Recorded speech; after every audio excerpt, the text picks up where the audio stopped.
Alright guys, I am back with my review of this week's WWE Monday Night Raw for November 11th, 2013. And this was the UK show. And it starts off with Randy Orton. He comes out and says he's going to retain against Big Show. But Triple H and Stephanie are on vacation tonight, so he's in charge. This causes Brad Maddox to come out, and he says, whoa, hold on a second. I'm in charge. I'm the general manager of Raw. So then Corporate Kane comes out. He's wearing the suit, but he still has the contact. And he comes out and says he's in charge. And Maddox is like, I want to put Orton in a match against Cody Rhodes. And Kane says, I want to put Orton in a match against Goldust. And Orton's like, well, I can't face both of them. So Vicky Guerrero comes out and says it's going to be Orton versus Goldust and Cody Rhodes. Vicky is probably the least powerful person here. Kane is the director of operations. Brad Maddox is the general manager of Raw. Vicky's the general manager of SmackDown. She has absolutely no say. And Orton's the champion. So you would think Vicky would have no power in this situation. But it ends up being Goldust and Cody versus Randy Orton. I thought this was pretty boring. The fans even chanted, Randy's boring. But Orton gets knocked outside, and he just leaves. He gets counted out. He walks up the ramp, but Big Show comes out, attacks Orton, just beats his ass, choke slams him through a table.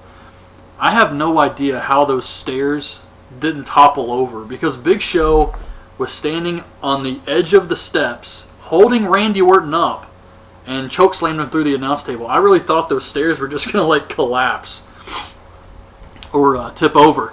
But yeah, he chokeslams Orton through the announce table. I thought that was really cool, but it still felt like 3-on-1. Why is the heel being outnumbered here?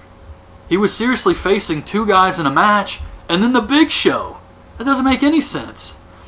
So Big Show took out Randy Orton. He's also got a new hoodie, which looks like it was designed by the KMFDM guy. But I did like the beatdown. I just thought the match itself was kind of boring, and it just doesn't make a lot of sense why the heel was facing three guys. So the next match is Los Matadores, these morons, and Santino, who's wearing these little bull horns. And guess who they face? 3MB. I have no words for this. It fucking blows my mind. The match was goofy comedy. Santino gores Heath Slater with the fake bull horns. He pulls out a cobra with bull horns.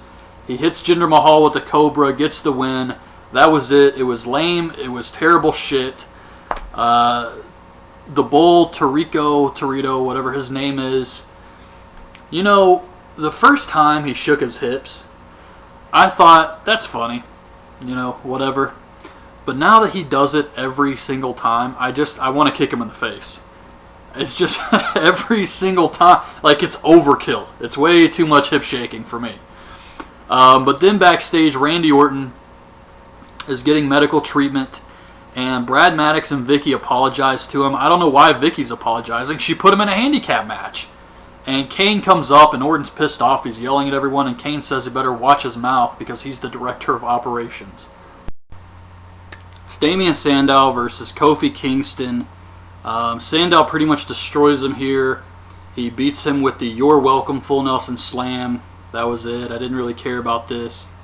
Then we get Curtis Axel versus Dolph Ziggler for the Intercontinental title. And this was a pretty good match. I think just based on ring work alone, Dolph Ziggler is better than CM Punk. And I don't think a lot of people would disagree with that. Just based on his ring work, Ziggler is better. And Punk's been having these crappy matches with Curtis Axel and Ryback. We've been watching this for months now. And Dolph Ziggler can go out there and pretty much have a good match with anyone. But this was a pretty good match.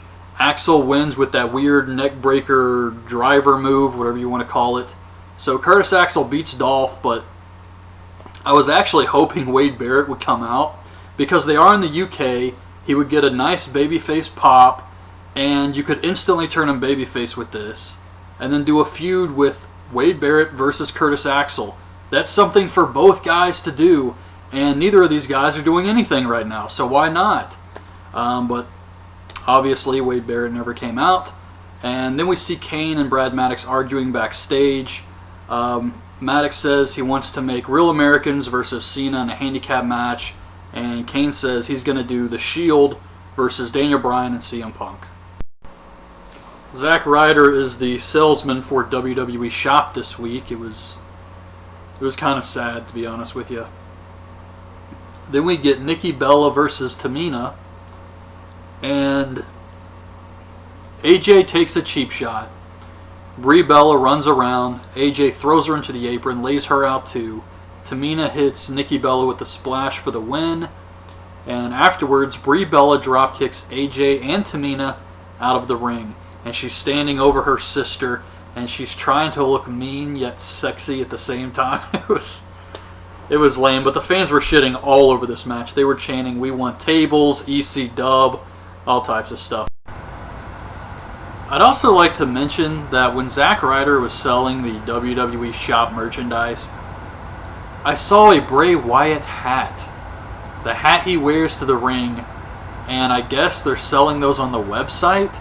You know you can get one of those hats at a thrift store for like 25 cents, right? So Randy Orton is pissed off at the Shield. He says, "Where were you guys when I was getting my ass handed to me by the Big Show?" And they tell him that they don't work for Vicky, Maddox, or Kane, and they damn sure don't work for him. And then they just leave. Then we get Fandango versus Tyson Kidd, and this has been a pretty good crowd tonight. They made a lot of noise, but other than Fandango's entrance music, they didn't really care about this match. And I can't blame them. It's all based off of some crap angle they're shooting for Total Divas. But Fandango beats Tyson Kidd with a roll-up. It's the Real Americans versus John Cena, and Del Rio comes out to do commentary. And this was actually pretty good, but a lot of that was because of the crowd.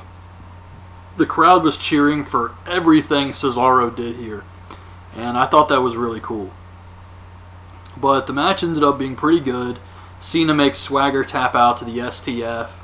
Cesaro attacks him afterwards, and then Del Rio attacks him with a chair. He puts the chair on Cena's arm, tries to break it, and Big E Langston, of all people, runs out to fight Del Rio off. And this actually made me dislike Big E a little bit, but yeah, this was a decent match. So Kane, Maddox, and Vicky are talking about what Del Rio did to Cena, how Cena deserved it. Del Rio comes up and says he wants Big E Langston's nose out of his business, and Kane says, "Why don't you go out there and make Big E feel the way John Cena feels?" Then we get R-Truth versus Ryback. Truth cut a rap on Ryback. I thought it was pretty funny, but then the match happened, and it was just extremely boring. No one cared about this. The announcers didn't even care about it, and Truth wins with a roll-up, but it was very boring. Big E Langston versus Alberto Del Rio. Fans were doing the wave. Then they started trying to get themselves over, chanting, "We are awesome."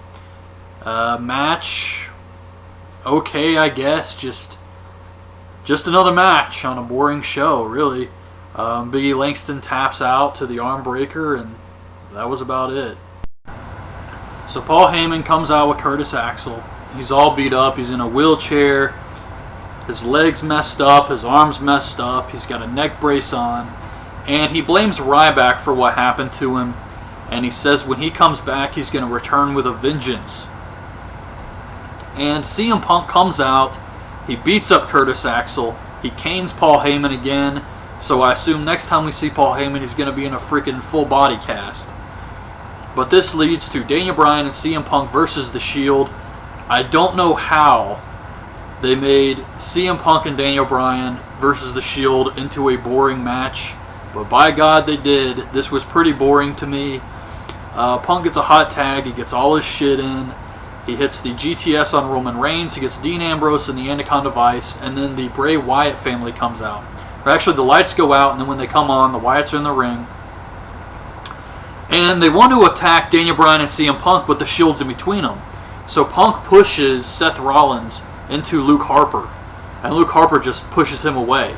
So then the Shield gets in the Bray Wyatt family's face. They start going back and forth, and then they start brawling. They're all beating each other up. Meanwhile, Daniel Bryan and CM Punk are just on the outside watching all of this.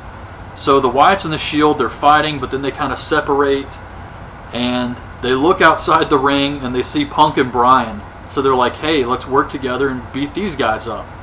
So Punk and Bryan get back in the ring. They get surrounded, and the Usos, Goldust, and Cody Rhodes run out to help them. They fight off the Shield and the Wyatt family, and that's how the show ended. So they're clearly setting up some combination of these teams for Survivor Series. I really like the end. I thought the Shield versus the Bray Wyatt family was badass. I mean, that was awesome. But other than that, this entire show was really boring. 3 hours of just average to subpar matches that had no meaning, no purpose, just Tyson Kidd versus Fandango, Big E versus Del Rio, R-Truth versus Ryback. It was just a really boring show. The best match on the show was Curtis Axel versus Dolph Ziggler. I mean, that says it all right there. The Cena handicap match was okay too, but yeah, I think Dolph and Curtis Axel had the best match on the show. He stole the show. But anyways, yeah, that's Raw this week. So I hope you guys liked the video. Leave your thoughts on this week's show in the comments, and thanks for watching.